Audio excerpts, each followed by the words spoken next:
Your wind-down routine is too long. I'm calling it. If it takes you 45 minutes of steps, products, and perfect vibes to sleep, that's not a routine. That's a second job. Or it's the only time people finally slow down. I don't love the too long blanket statement. Some people genuinely need a transition. Sure, but most people turn it into a performance. The routine becomes the new stressor. If I don't do all 12 steps, I'll be awake. That's the trap. That part I agree with. When a wind down becomes a requirement, you create pressure, and pressure is arousal. Arousal is the enemy of sleep. Exactly. Sleep is not a test you pass, it's something you allow. So today, short version. No playlist of rituals, just the minimum effective dose. Define short, because people hear short and do nothing. Bright lights, emails, late snacks, and then wonder why they're wired. 10 minutes, sometimes 5, sometimes 2. The goal is not relaxed like a monk. The goal is less activated than you were. Okay, if we're doing this responsibly, it needs to be ordered. The biggest mistake people make is doing calming things while keeping the main activation signals turned on. Thank you, like doing lavender oil while scrolling the news in bed. Exactly. So let's build it around 3 levers: the environment, the body, and the mind, in that order. I love that you just made it sound serious. Great, let's fight about it. You go first. What's step 1? Step 1 is removing the obvious triggers, light and stimulation. You cannot convince a brain it's night while you're blasting it with daytime inputs. Translation, dim the lights and stop feeding your brain plot twists. Yes, if you do nothing else, do this. Lower lights in the last 30 to 60 minutes. Don't do bright overhead lighting, and if you're on a screen, reduce brightness and ideally switch to something boring. Boring is the whole secret. People pick relaxing content that's basically emotional espresso. Also, stop checking the time. Time checking is a threat cue. The moment you see the numbers, your brain does math, and math becomes panic. And then you're negotiating with the universe at 1:47 a.m. Like, if I fall asleep now, I'll get exactly 5 hours and 13 minutes. Right. So step 1, no clock watching. If you need an alarm, turn the clock away or use a phone alarm without viewing the time repeatedly. Objection, but my phone relaxes me. It doesn't relax you, it distracts you. Sometimes distraction helps, but it's a high-risk tool because it easily becomes stimulation. I'm gonna be kinder. If your phone is your only bridge off the ledge, fine. But then we put rules around it. No scrolling feeds, no arguments, no work, no messages. Choose one boring lane, a calm audiobook, a familiar show you've seen, or a simple puzzle. And you do it out of bed if it keeps you awake. That's the important nuance. Bed should be associated with sleepiness, not entertainment. If you're alert, do the calming activity in dim light elsewhere, then return when sleepy. Which brings us to step 2, downshift the body. Because even if your mind wants sleep, your body might still be revved. Here I want to be specific. People think relax means breathe in a special way. The goal is to reduce physiological arousal, heart rates, muscle tension, and threat readiness. And you don't need a 20-minute breathwork ceremony. You need a quick signal. We're safe. We're done. One of the fastest signals is a longer exhale, a simple pattern. Inhale gently through the nose, then a slow, longer exhale. Repeat a few times. I'll give the short, practical version. 3 slow breaths. Exhale like you're fogging a mirror, but quietly. Then unclench your jaw.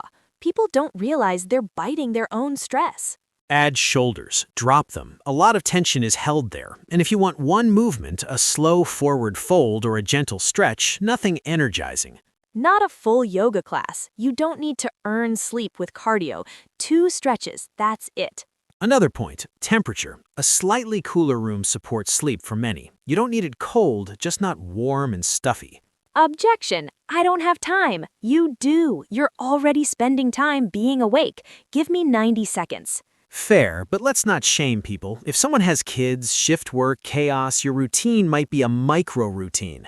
Yes, micro wind down is still a wind down. It can be dim lights, wash face, 2 breaths, bed. Done. Now step 3, offload the mind, because the longest wind down routines often exist to manage mental noise, worry, planning, looping thoughts. This is where I get aggressive. Stop trying to think your way into sleep. You can't solve tomorrow at night. The brain at night is biased towards threat and negative prediction, so we externalize.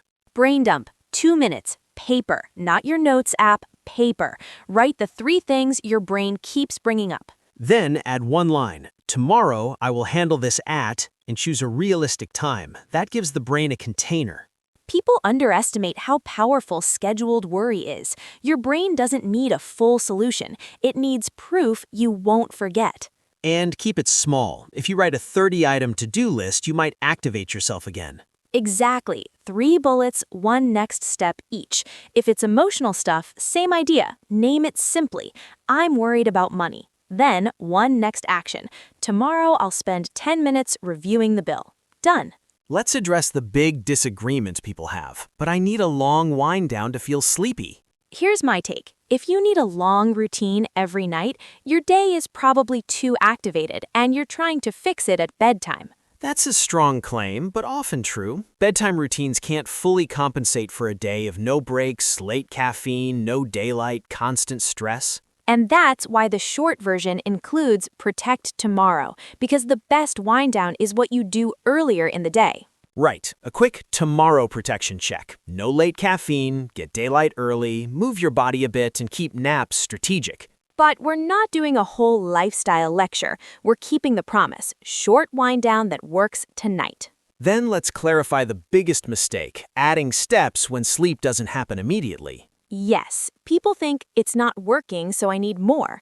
No, that's like pressing the elevator button 30 times. The more you try, the more you signal urgency. Better approach, do the short routine once, then allow a buffer. If you don't fall asleep quickly, you haven't failed. You're not broken. You're a human with a nervous system. Now the practical scenario. Someone finishes work late, eats late, showers, scrolls, then tries to do a 40-minute routine and feels overwhelmed. Here's the short version in real life. Choose 1 anchor from each step. 1, not 5.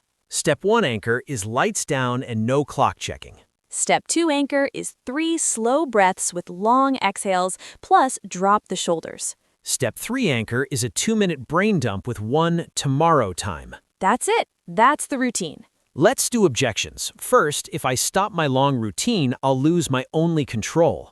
I get it, but the control you want is not control over sleep. It's control over the conditions, so we control inputs, not outcomes. Good framing. You can't force sleep, but you can reduce interference. Next objection. My partner or roommates are loud. My environment can't be calm. Then use protective cues. Earplugs, white noise, a fan, simple, consistent sound. And if your light is the issue, an eye mask. And keep your own lighting low even if the world isn't perfect. Small wins matter.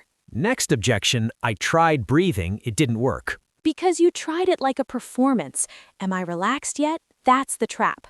Also, breathing isn't a sedative, it's a signal. In many people, it reduces arousal, but it won't erase every cause of insomnia.